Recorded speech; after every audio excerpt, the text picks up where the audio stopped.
Hi there, I'm Matt Bullock from YBG Franchising, and we're starting a brand new series of Meet the Founder. And today's Meet the Founder is Dean from Steaming Sam. Hi, Dean. Hello, Matt. How are you? Not too bad. I hope you're okay. So what the idea of this short video is, well, maybe short, maybe not. Depends how good the details of the answers are.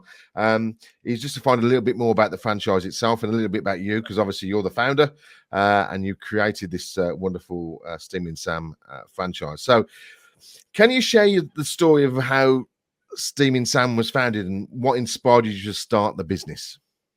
Yeah, how I came out starting Steaming Sam, I was actually working as an estate agent, and I got an opportunity to take over an existing carpet cleaning business, which was basically running on minimal trade.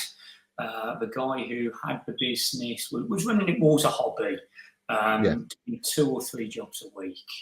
So I bought his equipment, the van, and I was up and running. Initially, I was running the business with no advertising, just really word of mouth, door knocking, van livery, bringing in trade. I remember my first 2 jobs really quite well. Coming out an estate agent, fixed job, a little bit apprehensive. My first 2 carpet cleans, I got paid back in the days when we were getting paid in cheques. One cheque for £250, another cheque for £200, £450 for a day's work. As soon as I received that, I was back home 3 o'clock in the afternoon, straight to the bank, and I decided I'd certainly made the right move. That's cool. I mean, yeah, it is I'm glad you touched on that point, because jumping from a secure job, as you say, in your estate agents as such, and then going into self-employment, really, that's what it is, isn't it? And I mean, I'm obviously been self-employed for decades, and so obviously you have now. So it is scary. And is there any advice? Well, probably not advice, but what? I suppose advice would be for people who are obviously considering coming from a fixed job and going into self-employment. Should they?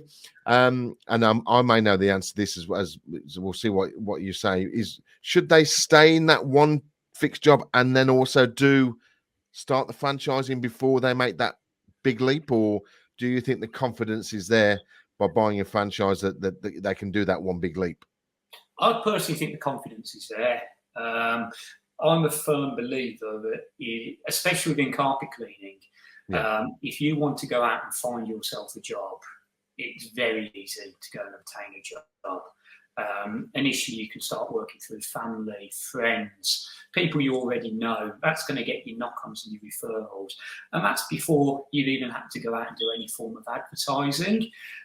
Personally, I think it would be difficult to run alongside another job, because what you want to do, you want to dedicate every minute of the day to building your business. I'll just go back to my first day working at the estate agents. We used to start at 8 o'clock and I'd get home at 6:30. My first day at Steaming Sam, I got to my first job at 9 o'clock, and as I said, I was in the bank by 3:30, 4 o'clock, with almost as much money as I would have earned in a week as an estate agent. Yeah, okay. I mean, it's a good point that you make there, because obviously this is quite, it's not like a part-time job. Obviously, it's a full-time job, so you've got to have that commitment there. So, what are the key factors that have contributed to the success of Steaming Sam as a franchise? I think one of the key things where I started to notice the business really took off was when we went through rebranding. It was around 2015. I'd been running Steaming Sam for 10 years, and then we decided everything's a little bit out of date. So we went for a huge rebrand, all new van livery, new website, leaflets, marketing, letterheads. So absolutely everything was in keeping with the look and the brand. Really interesting, because after that we started to actually get loads of customers asking us if we were part of a franchise. Which again, I felt was a testament to what we'd done within the remarketing and the rebranding. Well, that's, I mean, it is a testament to yourself, really, because that branding is exceptional. And as a franchising company, we haven't really had to do anything with the franchising logo, because it's all, I think it's perfect for it. So what kind of support and training do you provide to anybody who's coming into the franchising business of Steam and Sand to help them get started and succeed like yourself? Well, I think that the great thing new starters and new franchisees have got is they've got my 20 years experience within the industry. My main worry when I first started was support. I'm out on my own. What if things go wrong? How can I deal with situations? And it was very much, for me, it was learning on the spot, which has obviously helped me to tailor the experiences the guys I employ have. We currently employ 5 technicians, and how we offer support to our technicians is very much based on what I've learned within 20 years. So initially, they take it on a 3-day training course, which is out of the business with an external trainer. That will give you a great background and an understanding of how the industry works and how to go about doing cleaning. Where we now benefit is we're blessed with technology, FaceTime calls, photos, so much accessibility to knowledge. Even now with my senior technician, he's been with me for 10 years, still on a regular basis he'll send me photos, stains he can't quite get out of carpets. We'll then discuss other ways to go about it. I absolutely love it. I can tell. I actually think if somebody's sending me photos, I really want to impress a customer. If I've got a technician who's not sending me photos, I actually worry. Do you know it all? No. So really, from a steaming Sand point of view, what we like, it's ongoing support. At the end of the phone, we can help you with stains. We can even help you and offer advice on how to go about getting customers, clients. Anything within the industry, I'm pretty confident within 20 years I've come across.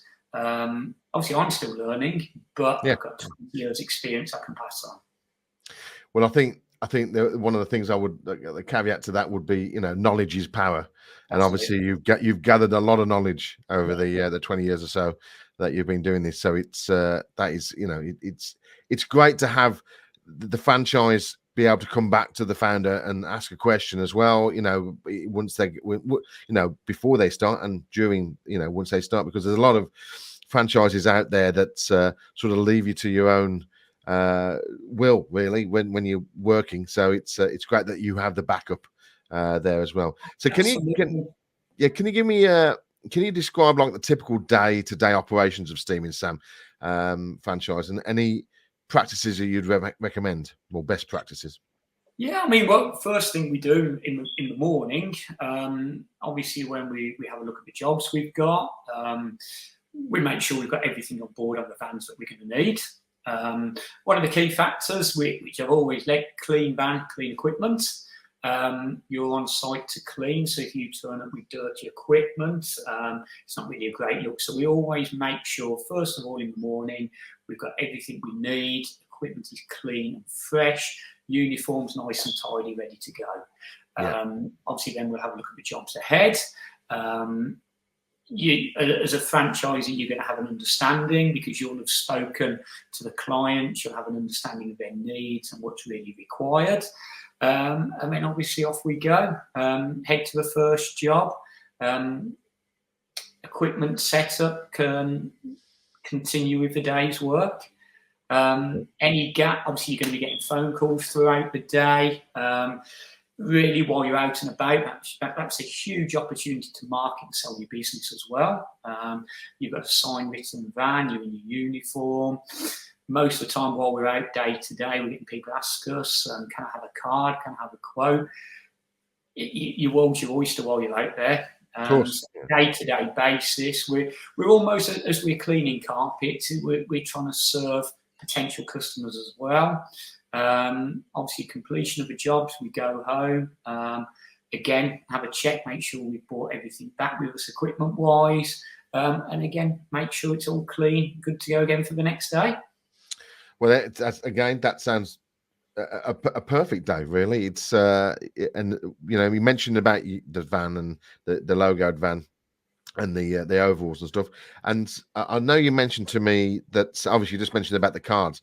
Do you have flyers on the van that you give out, or do you pop them into other neighbours' doors while you're around about? What we do, we have business cards on board, which are great if someone walks by. Can I have a business card? Absolutely, we've got one there for you. Yeah. What we do when we complete a job, once the equipment's packed away, we'll just move the van to the roadside, and we call it our 10 or 20 rounds, depending on the weather and depending on where you're working. And what we look to do then is to deliver 20 neighbour leaflets. And these are leaflets we've had produced, which basically say, we've just cleaned for one of your neighbours. Would you be interested in a quote? It's got our details on it. So if we're doing 2 jobs a day, we're delivering out 40 leaflets. And it's highly likely those neighbours have seen the van. They're already looking. They might have done a bit of research online while you were down the road. So sometimes that final leaflet is your deal breaker. That will then prompt them to give you a call. Thank goodness for nosy neighbours who are looking out the window and see the van. Yeah, that's a fantastic. I would say, when we joke about nosy neighbours are brilliant. I've even had neighbours walk into the house I'm working in, asking for a business card and a quote. Yeah. So yes, again, we just say, yeah, absolutely. What number are you? Let me finish, and I'll come and see you. So you then got a second opportunity. You're in somebody's household. Take your diary, take your business cards and your brochures, and you can then potentially very easily gain a sale. No, that's excellent. So once that franchise has been set up, what's the most common challenges new franchises face, and how can they overcome them? I think one of the initial worries I always had was competition. If you do a search for local carpet cleaners, you will get a lot of competition which comes up. When I say competition, is it really competition? We tend to find that a lot of carpet cleaners will use insufficient equipment. They haven't got training, and they certainly haven't got support. In the 20 years I've been trading, I can't count how many carpet cleaners I've seen come and go. The guys you tend to see come and go, we call them hobby guys. Supplement, they do a couple of jobs in the evening after a day's work or at weekends. So to me, I don't look at them as competition anymore. It's just other guys out and about doing carpet cleaning. So that's one thing you may slightly worry about. But again, the flip side is, how many houses have we got now in the UK? How many houses are being built? Yeah. As a carpet cleaner, could I personally, or as a business, service every single household in the UK? Absolutely not. So although you have competition, your market is huge. The opportunities out there are absolutely huge. Another factor that I worried about slightly was the increase in home carpet cleaning machines. Yeah. Vax will produce a machine, Hoover produce a machine. The amount of clients I now get calling me saying, I've bought a Vax, I've used it a couple of times, it's no good. Can you come and do it properly for me? Absolutely. The other great thing about companies like Vax and Hoover, they will put out nationwide advertising campaigns on the TV. Yeah. So they're basically doing your nationwide advertising about carpet cleaning. So in terms of worries and concerns, I think over the years, anything I have been slightly concerned about has been overcome. And we've been going for 20 years now for a reason. We follow a process, we follow a system, and by following the process and the system, it's worked wonders. So, as you say, you've been going for 20 years. So how do you ensure consistent quality and customer satisfaction across all the steaming Sam franchises? Okay, I mean, first thing I always try to install in my guys is we call it the 30-second friend finder. So when you're on their doorstep, quickly look for common ground. You've got football teams, pets, dogs, cats, types of cars. What we want to do is we want to establish rapport straight away. People are inviting you into their home. If you can make people feel comfortable, you're 2 or 3 steps ahead. People buy people. So if you're a likable character, and that's one step to getting a great client. We also follow a very strict process to clean carpets. This is a process that we have worked to now for numerous years, and it's our competitive advantage against other companies. If you follow that detailed process, you're going to get fantastic results at the end of the carpet clean. Once we've completed the carpet clean, we always get clients to check over our work, make sure they're happy before we leave the house. And we then normally follow up the clean the following day with a quick customer courtesy call. Have your carpets dried okay? Have you been happy with the service? At the point of the follow-up call, that's another opportunity for us to try and upsell other services and to push towards getting Google and further reviews. Okay, that's excellent. So, right, so we've said that you've been in the industry a long time, and there's a 2-part question because a lot of innovation is happening across all technologies, and formats, and everything. So, first of all, my first one is when you started 20 years ago. How are things improved from then to now, and also what are we looking in the future with technology and equipment and systems? I think when I first started, marketing was really leaflets, yellow pages, word of mouth, and recommendations. In a way, it was simple, but it was almost a case of the richest carpet cleaner got the most work.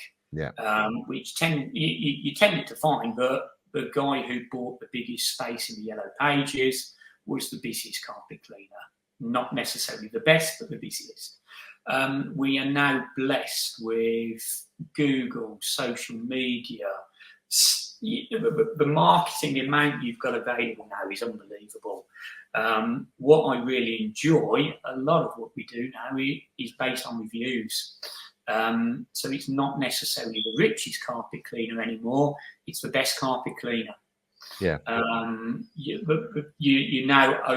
can actually show photos through social media, videos of what you do. So your self-promotion now is huge in comparison to what it was 20 years ago.